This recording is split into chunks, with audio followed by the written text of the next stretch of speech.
जय गुरु जी। शुक्राना गुरु जी। सारी संगत को जय गुरु जी। ओम नमः शिवाय। शिव जी सदा सहाय। ओम नमः शिवाय। गुरु जी सदा सहाय। शिव पुराण श्री कोटि रुद्र संहिता का 40वां अध्याय, निषाद चरित्र।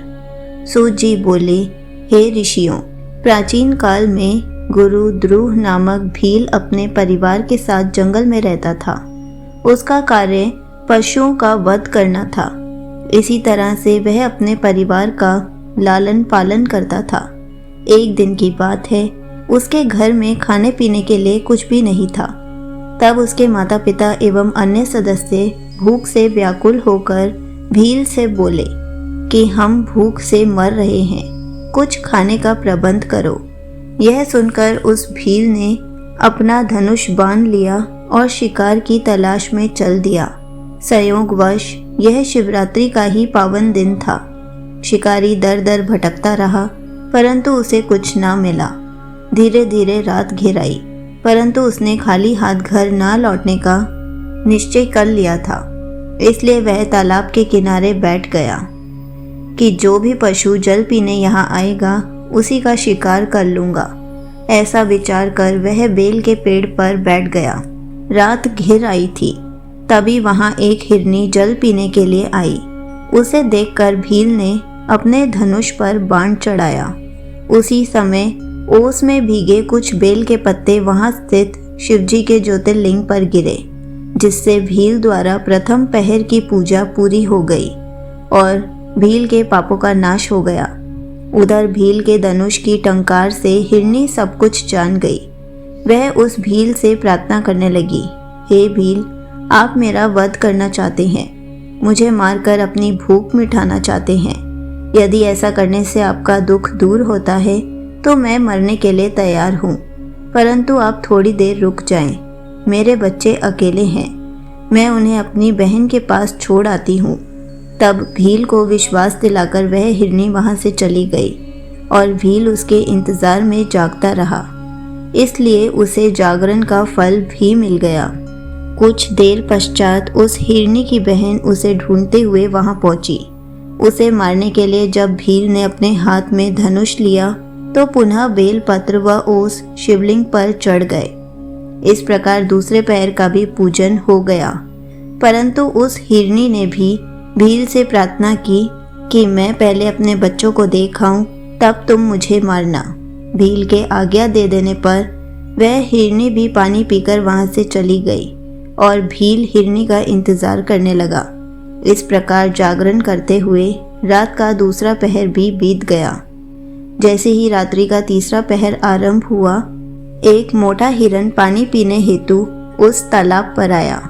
उसे देखकर भील ने जैसे ही अपने धनुष पर बाण चढ़ाया, वह हिरन डर गया।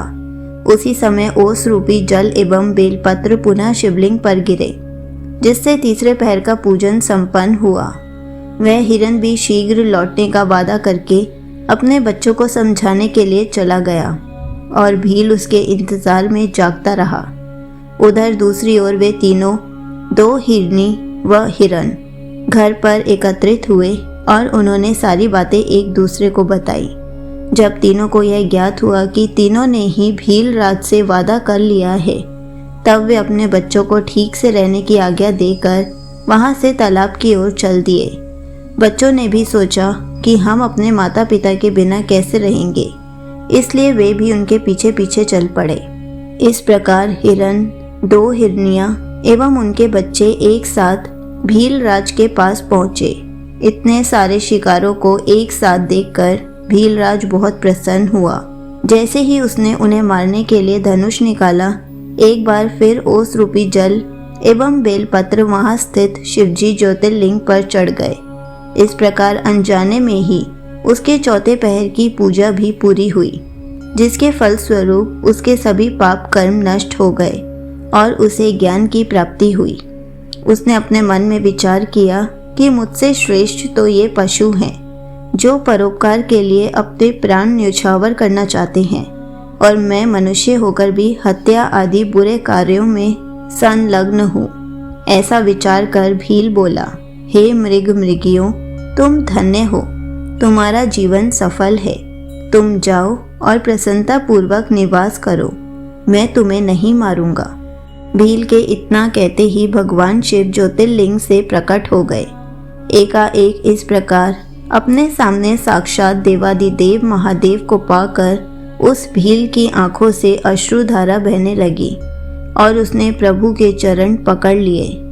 तब शिवजी ने प्रसन्न होकर कहा, हे व्याधर्षे, तुम्हारे पूजन से मैं बहुत प्रसन्न हूँ। तुम श्रृंगवेरपुर जाकर आनंद पूर्वक निवास करो।